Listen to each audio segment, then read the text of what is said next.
Welcome back to Sledgehammer Horror, guys. I am Ken Sledge, and let's talk horror. Today, I am over the moon because I am joined by the amazing Steve Coulter. Steve, how you doing today? I'm very well. I'm a little chilly. I'm in my upstairs where my heat, for some reason, doesn't like to go as much. This is so epic for me. For those of you that don't know Steve, he's an actor, a writer, appeared in over 100 films and television projects.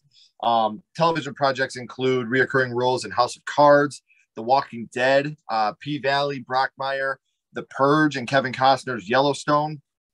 Also appeared in 2 HBO films directed by Barry Levinson, which were The Wizard of Lies, and that was with Robert De Niro and Pacino, right? Yeah, that was big fun. How was that working with De Niro and Pacino? Because Pacino was in the other one, and De Niro, it was kind of, they cast me, and I was the character I was playing. It was about 4 or 5 years ago, and the character was a lot older than me. It was like almost 10 years older, and I kept thinking, I didn't meet Barry Levinson in person, and I kept thinking, man, they're going to meet me in person and go, you're too young. And what they did is De Niro, they had a table read, a script reading with the whole cast, most of the cast. And they had it in De Niro's restaurant. Well, above, he has a loft upstairs from his restaurant in Soho in New York. And I got down there, I flew up, got down there probably 45 minutes early because I like to be on time.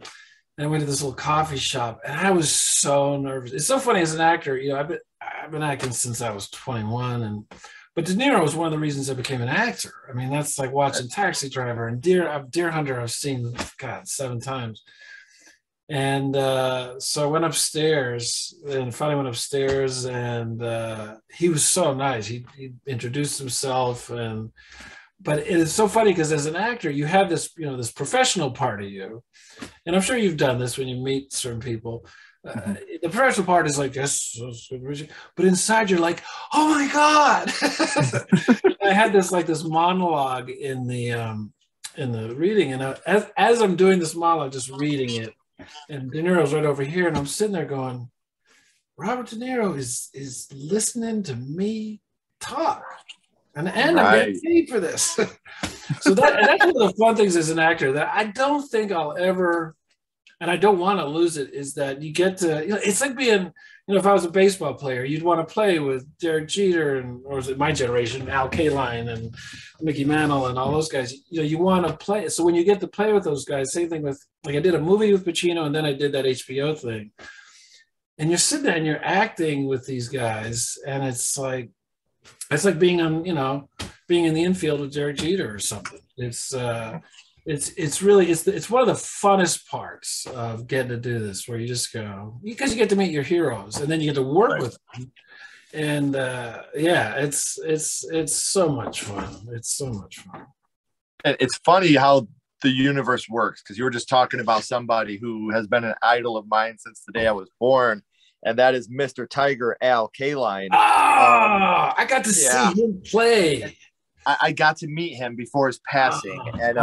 Man. I got to shake his hand and tell him how much he meant to me and my father. And real classic. That's a memory that I will cherish for my whole life, because he passed about 6 months after my father and I had met him.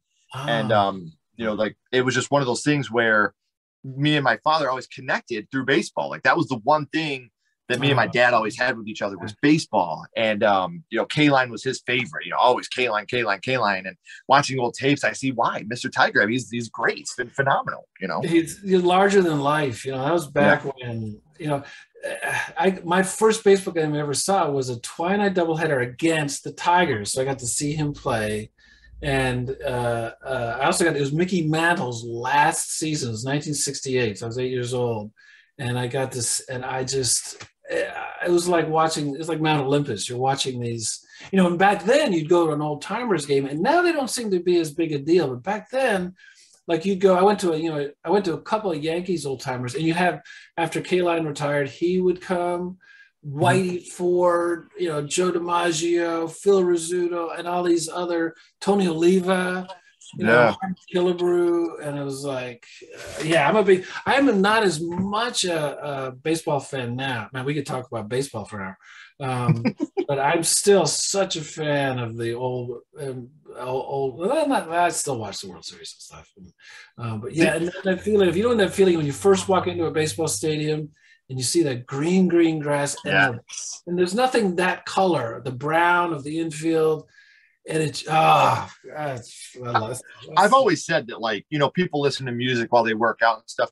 You could have the sound of a bat hitting that ball, and that would be my running music right there. You know? Like crack. I love that sound. And you're right, this is a horror podcast, but anybody that listens knows my unhealthy obsession with baseball. I don't miss a Tigers game. That's great. It's something that is so special to me. Growing up, horror movies and baseball was my life. Like, that's all I did. So, it is a conversation for another day, but I do respect it's just funny how the universe works. We didn't talk about this beforehand, but for you to tell me how we didn't. Was very funny to me. And when we're done, I'll show you something that'll make that story even funnier. That's great. I do want to talk some other films you've been in real quick. Sure. You guys may have heard of The Hunger Games, The Conjuring, 1, 2, and 3, Insidious 2 and 3. I don't know if any of these are sounding a little familiar. Most recently, you appeared in The Hunt and Watchmen on HBO. And this year, you'll be in Shotgun Wedding with Jennifer Lopez and Netflix's We Have a Ghost. Now, something we did talk about beforehand, and this isn't lip service. Everybody that knows me knows this. One of my favorite scenes in the whole Insidious franchise is when you're there with Patrick Wilson and you're like, what do you have behind your back? And he's like, why don't you tell me what I have behind my back? And you have the dice and you're like, what does Parker Crane have behind his back? And you drop the dice, and the look on Patrick Wilson's face, like, I've got little goosebumps right now just thinking of it. Like, what an amazing sequence. Like, when you're filming these scenes, like, do you know, like, this is going to be fucking awesome? Like, do you know that as you're filming them? You hope when you get a scene that's written like that, which is, really minimal and almost darkly funny, but when a scene is really well written, you hope. Well, with James Wan, and not to blow smoke at James, but he just knows movies so well. He knows, he's such a fan of movies, and so he knows how to shoot. I've never, the movie will remain nameless, but I remember, this is years ago, like 20 years ago, I read this script. It's one of the funniest scripts I'd ever read. And, I remember we did the table reading. I thought, oh my God, it was just laugh out loud funny. Then the movie came out and it was terrible because it was just shot wrong. It's, and if you execute it wrong, but to answer your question, there's certain scenes, I guess, I've been doing it so long that, you've been in bad scenes and good scenes. When you see one like that, when you look for it on the calendar, like, oh, when do we get to do that one? Yeah. Because and the scariest ones are usually the funnest, because Patrick, he and I think it's the same with the Conjuring movies. He jokes around a lot. Everyone kind of does in between scenes, because the scenes are so intense. You can't it wouldn't be good to stay that intense. It would sort of be like, again, comparing it to you got to stay loose as an athlete. You got to stay focused. But if you're too, wound up, you're gonna strike out swinging. You're gonna get called out on a strike. And so you have that energy up. But in a scene like that, when 5 minutes before we're joking, then I see that look on his face, and I don't have to act scared. It's like, it's a funny thing about pretending, because in the back of your head, again, the professional actor, your lines and stuff, but the pretend part of your brain, that little kid part of your brain, which is kind of the brain you need to use when you're acting, you forget. And in the moment, and I know he's not going to hurt me because it's also a rubber baseball bat and stuff like that. But it's still, you forget because you get caught up in it, it's really fun. And but that, I'll never forget that look on his face. It's like, oh, I'm so glad this is a movie. It's just one of those scenes. It's such a pivotal moment in the film. And it really, at that point, that's when you really catapult into shit's getting deep. Yeah, it hits the fan. Yes. So I wanted to thank you for bringing me such an amazing moment that I could talk about. But for us to love horror, it has to start somewhere. So, Yeah. Steve, I want to go back to the past and talk about how horror started for you, your first horror movie. And Steve, your first horror movie was? Well, the first one that I remember, well, it must have been, it was called The Other. Now, this is like, it had come out in theaters, I forget, but it was on television, probably, it had to be about 1974. I was around 14, living in Cleveland.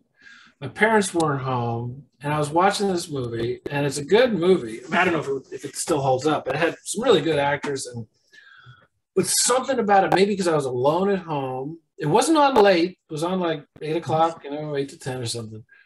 But, and this may not be how the movie ended, but this is what I remember. There's this, it's kind of an Omen kind of movie. There's this evil child. I think there's like an evil twin. It turns out it's not a twin. It's just this one evil kid. But you think he's finally been killed. I think they lock him in this basement, an outdoor, like a dugout, the outdoor, like a shed that's buried in the ground. They put a padlock on it and it burns.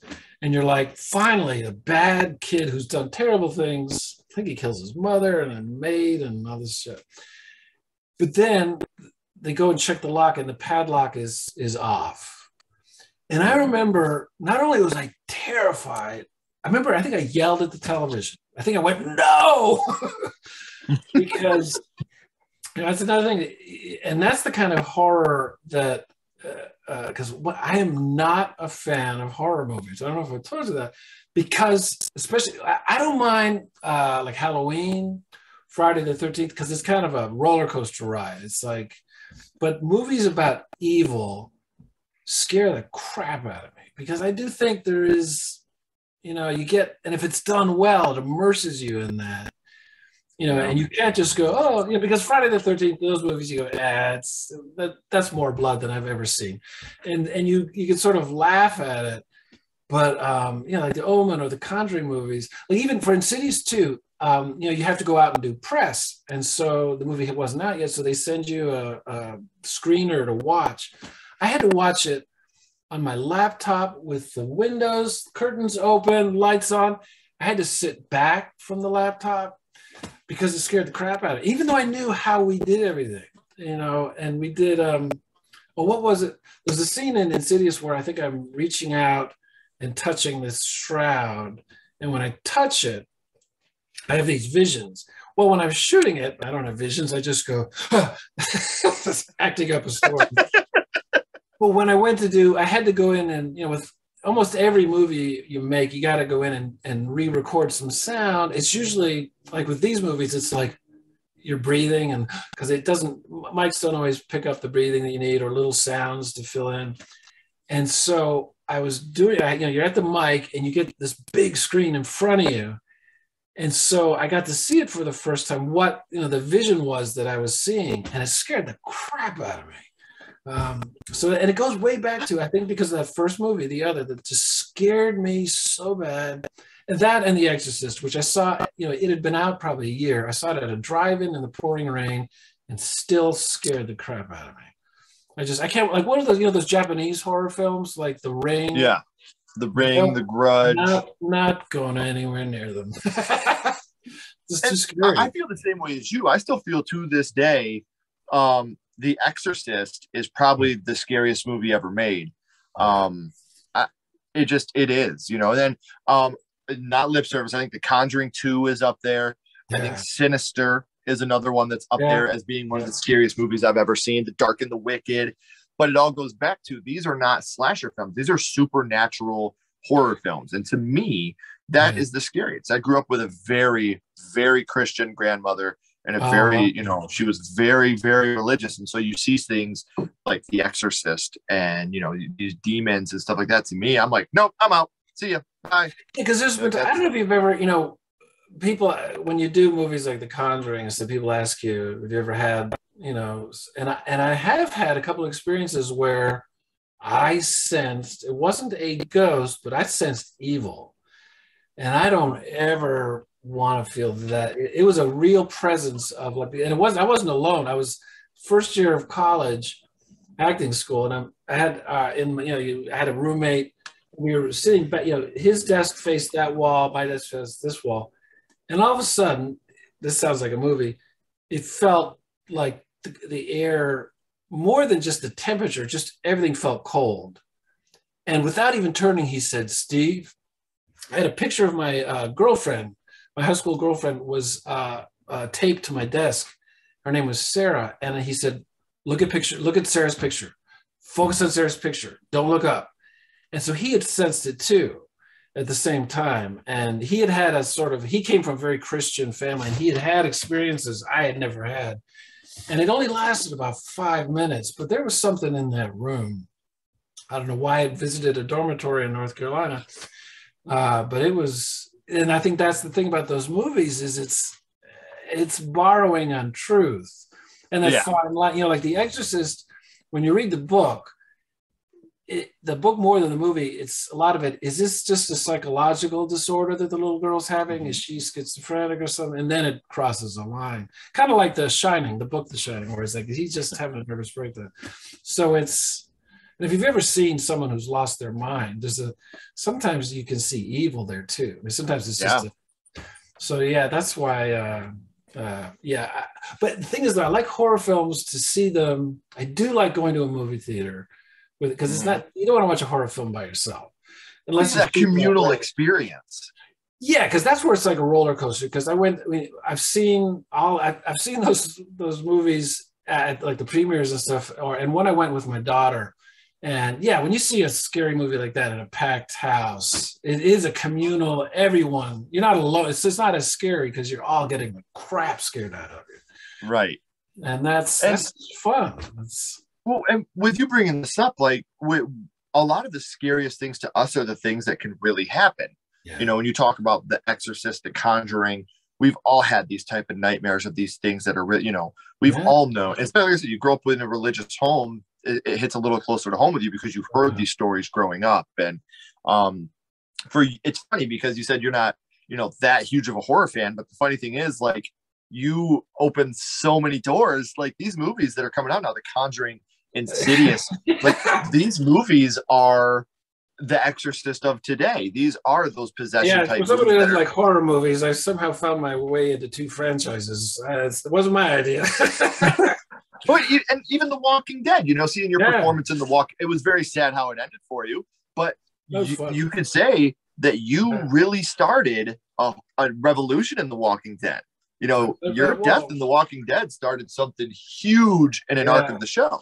Yeah, it was funny because when you've probably heard in The Walking Dead, you get the phone call where you find out you're going to die, and mine was kind of stretched out because I heard, it's so funny, actors were so, I don't know if it's ego or whatever, but I got a message that Scott Gimple, who was running the show then, said, I got a message, he wants to talk to you. And I was like, oh, cool. He wants to just talk about my character and where he's headed. But then the second message I got was, Scott wants to talk to you about the finale episode. And I went, oh, man. I'm going to do that. So when he called me, finally got me, I picked up the phone and I went, I'm gonna die. And he goes, yeah, you are. I'm sorry, but it's gonna be really cool. And so, like you said, it launches all this stuff, and it's the last scene in the last episode of the season. So yeah, if you're gonna go out, it was an awfully fun way to go out. So yeah, it was such a good way to go out. So I can't agree more. I want to go back to the others real quick. Yeah. Now we talked about which scene affected you the most, being the ending.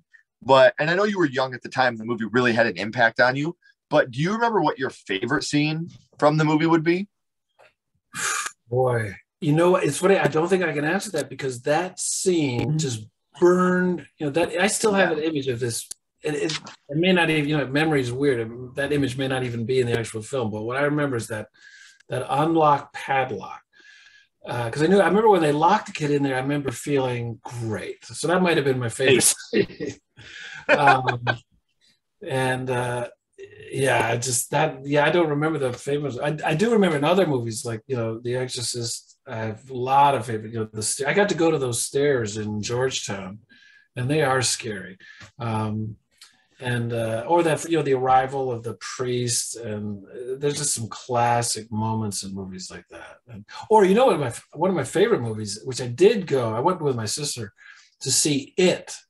which I thought was great. It was really, really, and the stuff like that, like Stephen King, James Wan too, they know how we live. They know the little stuff, and they remember what it was like being a kid. James Wan, he doesn't invent scares. He builds on something. He knows how to frame something. He knows. Right.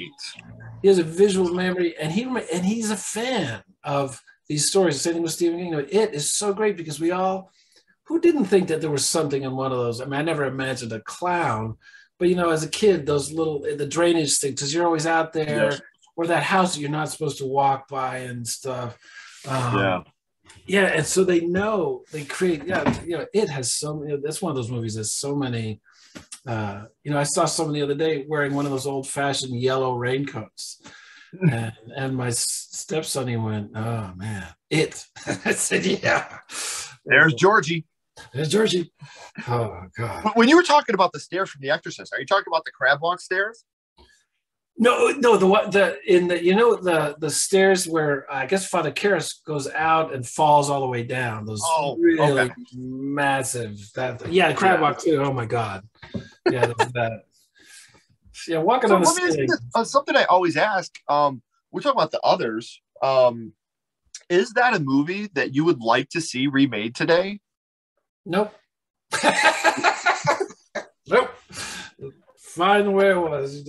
I'd have to see it again because I bet it was a lot because I read about it after we talked about it about a month ago when we first asking me about it, and so I researched it because I was curious when was that, and I was trying to and I read about the author of the book or the author of the screenplay. He almost directed it. He was not happy, and I bet it's pretty hokey. I'm guessing.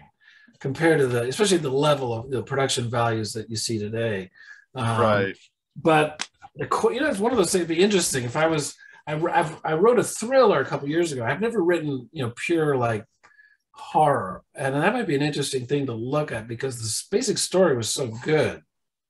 Even though I hated how much it scared me. That would be interesting because I think a lot of people weren't happy. It didn't go as far, I think, as the writer wanted it to go. Because, early 70s, I think, they couldn't be quite right. You can do more camera-wise and you can go deeper now. Mm-hmm. Yeah, but I'd be fine never seeing that movie again. I figured. Well, that leads me into my last question, Stephen. I've had such a great time hanging out with you. And I do want to let everybody know, I do have your social media links down here in the description. So please make sure you're following Steve on social media so you can stay up to date on everything that he's doing. But before we get to the end here, and I think I know the answer, but I got to ask, we're going to go back to the other and we're going to rank this on a skull count. Now, we're not ranking it on production or quality or acting. We're not being critics. What we're doing is strictly how much this movie affected you. So 0 skulls being not effective, 5 being extremely effective. You can use half and quarter skulls anywhere in the middle. What would your ranking of the others be? 7 skulls. I figured when I heard you yell at the top of your lungs during the movie, 7 haunted, bloody skulls with spiders coming out of them and black blood squirting out of its ears. Yeah, because 7 little pinhead skulls. 7 complete skulls. Yeah, I was terrified is not the word. It's not that same, you get a kind of, remember which the Conjuring movie with the knock, I think it was the first one. Or maybe it was the first one. The first one with the knock. Or this. Scared the shit. Well, and then you're sort of exhilarated, you laugh. There was no laughing. I get bloody green, awful skulls. I was so mad. I told you, I was like, no, I went, no. It was like, oh, it's just so horrible. Terrible. That's awesome, man. And it's fun to see how these movies affect us. And I would love for you to watch the movie again and let me know what you think of it. I've got the movie downstairs. I got to edit it tonight so I can put this episode together. So I will shoot you an email and let you know what I think as well. Oh yeah, I'd be curious I'm curious of how I remember it. The image I remember is, and again, it might have gone on a little longer. I might have turned it off because the last image I remember is this padlock, an open padlock with smoke, and that was it. Yeah. I will definitely text you tonight and let you know do my that. thoughts. Yeah, that'd be after I'm great. done. And again, the curtains are about to roll. You know, the credits are about to roll. The curtain's about to drop. I'm sorry. We are here at the third act. Now, before we walk off the stage and before we exit the cinema, I want to throw that reminder out there. Social media links don't click themselves, guys. So please make sure you're following Steve. Stay up to date on everything that he has coming up here in the near future. Steve, please don't go anywhere. I got a couple more questions for you. Absolutely. Everybody else, as always, keep talking horror. Stay what you are. And we'll see you guys soon.